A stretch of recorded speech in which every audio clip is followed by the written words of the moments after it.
അപ്പോൾ ഇന്ന് നിങ്ങളെ കാണിക്കാൻ പോകുന്നത് നൈജീരിയയിൽ കാലത്ത് അവർ കഴിക്കുന്ന ഭക്ഷണം, അതായത് ബ്രേക്ക്ഫാസ്റ്റ്.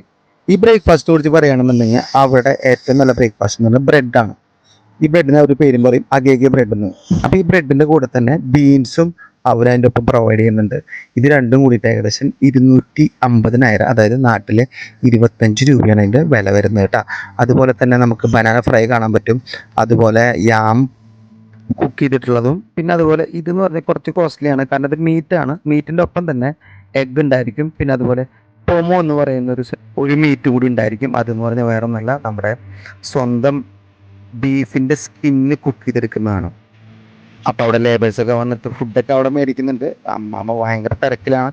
പക്ഷെ എന്നാലും ഞാൻ അമ്മാമ്മയോട് പറഞ്ഞപ്പോൾ അമ്മക്ക് യാതൊരു വിധത്തിലുള്ള പ്രശ്നമുണ്ടായിരുന്നില്ല. അമ്മാമ്മ നമ്മുടെ പെട്ടെന്ന് വന്നിട്ട് ഓക്കെ മോനെ എടുത്തോളൂ എന്ന് പറഞ്ഞിട്ട് ഇതാണ് അമ്മാമ്മ കേട്ടോ. നമുക്ക് കാണാൻ പറ്റും കാലത്ത് തന്നെ ഫുഡൊക്കെ സെർവ് ചെയ്തതാണ് അമ്മമ്മയുടെ ഏറ്റവും വലിയ സന്തോഷവും.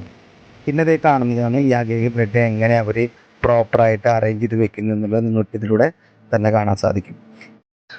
ഈ ഒരു മുതൽ എന്താണെന്ന് മനസ്സിലായ, ഇതാണ് ശരിക്കും പറഞ്ഞു കഴിഞ്ഞാൽ ആൽക്കഹോൾ. അതായത് ബോട്ടിലല്ല, ഇത് പാക്കറ്റിലാണ് ഈ ആൽക്കഹോൾ കിട്ടുന്നത്. പക്ഷേ ഇതിൻ്റെ പേര് സാധാരണ അവർ ആൽക്കഹോൾ എന്ന് എഴുതിയിട്ടുണ്ടെങ്കിലും ഇത് ജോയിൻറ്റ് പെയിൻസിനും കാര്യങ്ങൾക്കും വേണ്ടി അവർ യൂസ് ചെയ്യുന്ന ഒരു മെഡിസിൻ ആണെന്ന് പറഞ്ഞിട്ടാണ് അവർ കഴിക്കുന്നത്. അതവർ പക്ഷേ ഇത്ര നാളായിട്ടും ഇതൊക്കെ കുറേ നാളായിട്ട് ഇവിടെ ഉള്ളതാണെങ്കിലും കൂടി ഇതുവരയ്ക്കും നൈജീരിയയിൽ ഞാനിങ്ങനെ ഒരാൾ കുടിച്ച് റോട്ടിലും മറ്റു സൈഡിലും കിടക്കുന്നത് കാണാറില്ല. കാരണം അത് എന്തുകൊണ്ടാണെന്നറിയില്ല. കാരണം ഒരു വെള്ളം ചേർക്കാണ്ട് സാധനം അടിക്കട്ടാ, അതും കൂടി നമുക്ക് ഇതിലൂടെ പറയണം. പക്ഷെ ഇതൊക്കെ തന്നെയാണ് ഇവരുടെ ലൈഫിൽ എല്ലാ ദിവസവും നടക്കുന്ന ഓരോ ചിട്ടയായ ക്രമങ്ങളാണ് ഇതൊക്കെ.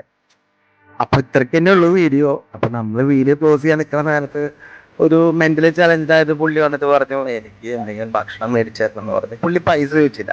സോ അത് ജെന്യൂനാണ് നമുക്ക് മനസ്സിലായതുകൊണ്ട് നമ്മൾ പുള്ളിക്ക് പൈസയൊക്കെ നമ്മൾ ഫുഡൊക്കെ നമ്മൾ സെറ്റാക്കി വെച്ച് അതിനുശേഷം പുള്ളി ഒരു ഹായ് ബൈ എന്നൊക്കെ പറഞ്ഞിട്ട് പുള്ളിയും പോയി.